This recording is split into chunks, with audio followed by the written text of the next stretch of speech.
I want to read something that I extrapolated, and then that'll be it for today.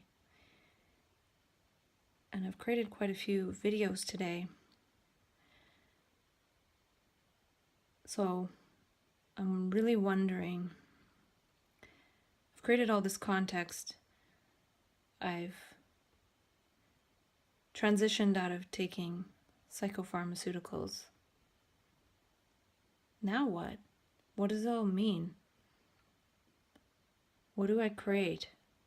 And perhaps now that I've created a life for myself that's medication free, I can go back to some of my original transformative experiences and really contact what it was that I wanted to create.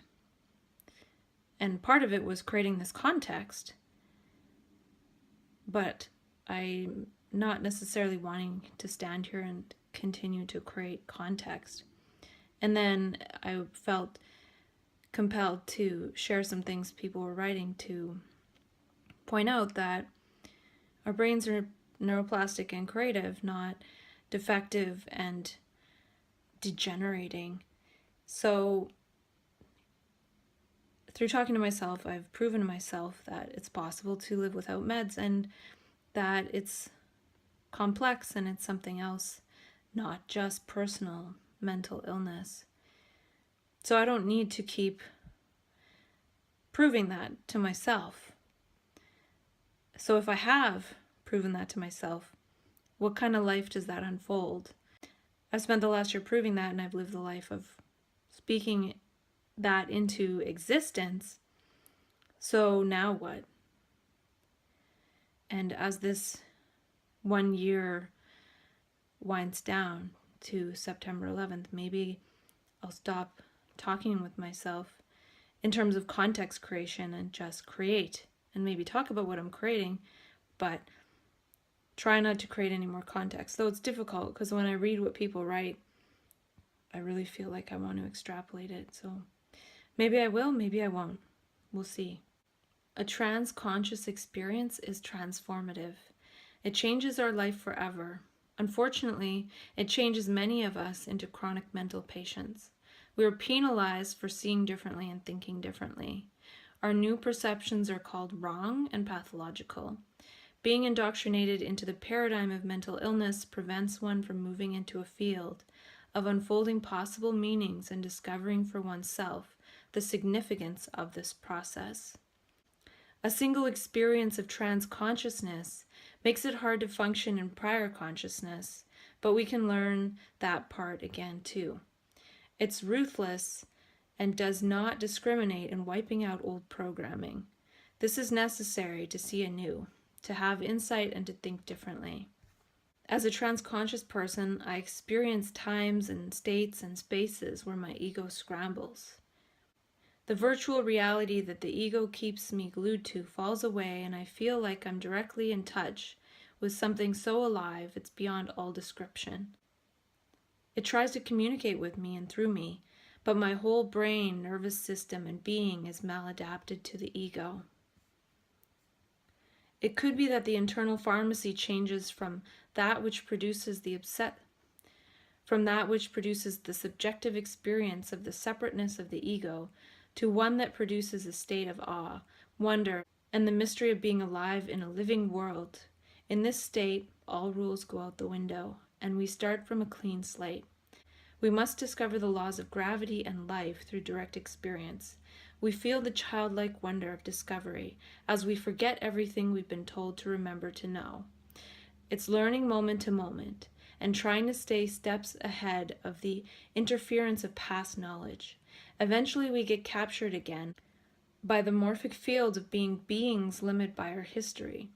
The whole history of humanity depends on us, and it's difficult not to be killed in its wake. Can we move into that world free of the weight and gravity of this collective history? Thought is being looped through us, and we mistake that as our being. Map consciousness is more than an internal awareness. We sense what our autonomic nervous system is telling us. The subtle world and the trauma world. There's the subtle world and there's the world of trauma. We feel ourselves as if we have a self, and the whole history of psychiatry is based on that there is an entity there, a me, that there is a person that is mentally ill. This is a waste of time. There is no self there, and wasting time on stigma campaigns reinforces that which the energy is trying to take offline. In its place is an operating system of a different order. The self is a mistake of our language. Is there a no-self language? Can we be neuromanians? In map consciousness, we see much of the meanings that we've been programmed and conditioned with as noise. The me is noise.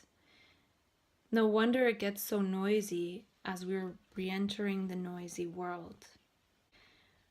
It's so important to develop one's own lexicon of meaning, as otherwise we will use past interpretations such as, this means my mental illness is getting worse, and this leads to behavior of help seeking from the system. The more they get us to believe this, the more money they make. The whole paradigm is dependent on our belief in our deficiency and illness. We must have our manicon, our lexicon of meanings, experiences, and explanations that we've created for ourselves. Otherwise, we experience our experience as mental illness as we've been conditioned to interpret it. They make all of our experiences fit that. This also predicts that anything will be interpreted that way in the future. The whole world is a type of hallucination, and in map consciousness, our mind is guessing in new and creative ways. If there is no objective reality, why are we medicating people for losing contact with an objective reality? We go from the predictive coding of the past to a perception mediated by creative coding. This is the creative code. In map consciousness, our brain is tracking and approximating reality in new ways. Maybe it's a closer approximation to something than our usual mode of operation.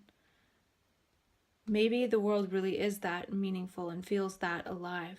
How would we know? Can we populate the world with new meaning? Not right and wrong. When we think in terms of right and wrong, we're bringing in the past knowledge to compare to. Map consciousness changes how we encounter the world. We encounter the world as us. MAP is changing the algorithm of the self model, modeling the self in new ways to lead to new perceptions and sensations being felt as self, an expanded self. This is necessary as humans expand and take over too much of the biosphere. More of us will feel the pain of animals as time goes on, for example. Map consciousness changes our predictions.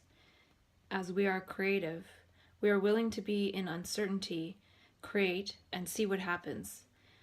We move more into quantum surprise. We aren't moving in an algorithm of prediction.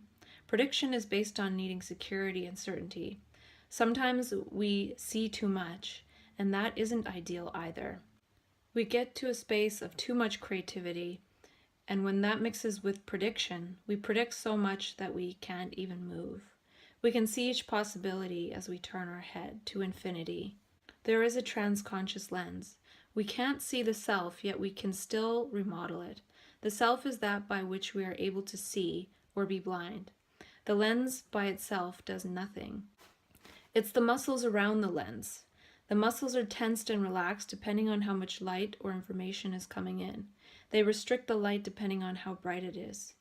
We even have eyelids to help us with this process. Psychiatry is like an eyelid. It would be like seeing too much light once and then assuming we have to keep our eyelids closed forever. Creating context and meaning strengthens these muscles to include a more dynamic range of perception. Then one day, we can add creative meaning to a perception or not. One can function and do the laundry without feeling it has some immense significance beyond getting the stains out of one's undies. Creating meaning and context gives us more access to more information and the strength to be able to process and make sense of it. Can we be aware that we aren't a self, but a hierarchical model? Sometimes we're in a state of openness, sometimes we close to clean our clothes. We have to be able to do both. Map consciousness shows us alternate ways of being in the world. It shows us to be with the moment, and it's not with the past missing the moment. We are punished by this belief in the self, the consistent entity that resists uncertainty. The universe has a new strategy, a new algorithm when we're in map consciousness. Was the self designed to allow a person to discover or learn something new for themselves and remember and communicate it to help others? The self is supposed to be for this, but it's been hijacked for personal security, ego inflation, inflating itself instead of discovering itself, inflating its importance instead of learning what is important and significant. It has been looped. We've lost the feedback from the universe as we are lost in stories about the self. The self is for learning, period, not for learning about the self as an entity. It's not an entity. Psychiatry is trying to get that strategy back. The strategy of the self as an entity. Maybe there are better strategies that we can harvest from map consciousness. Strategies to remain creative, to walk the line between creativity and chaos. Chaos is necessary to change the way we've modeled the self. Can we learn the new language of map consciousness? Once we're in touch with that state, can we ever forget?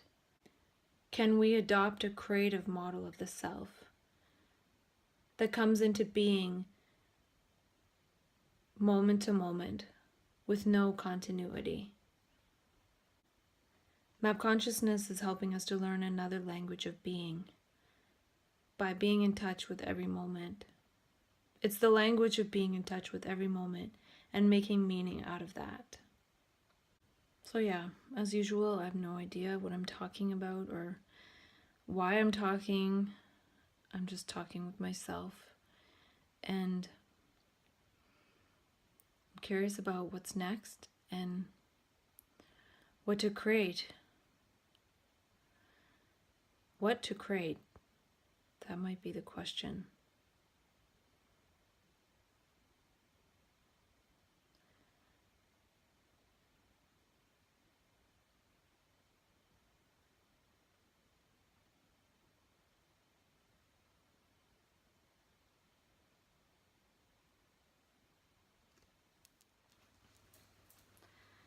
This little light of mine, I'm gonna let it shine.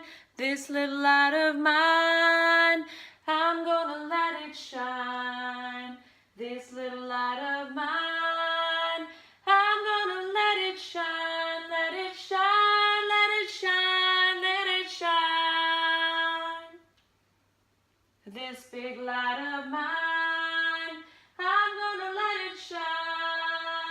This big light of mine, I'm gonna let it shine.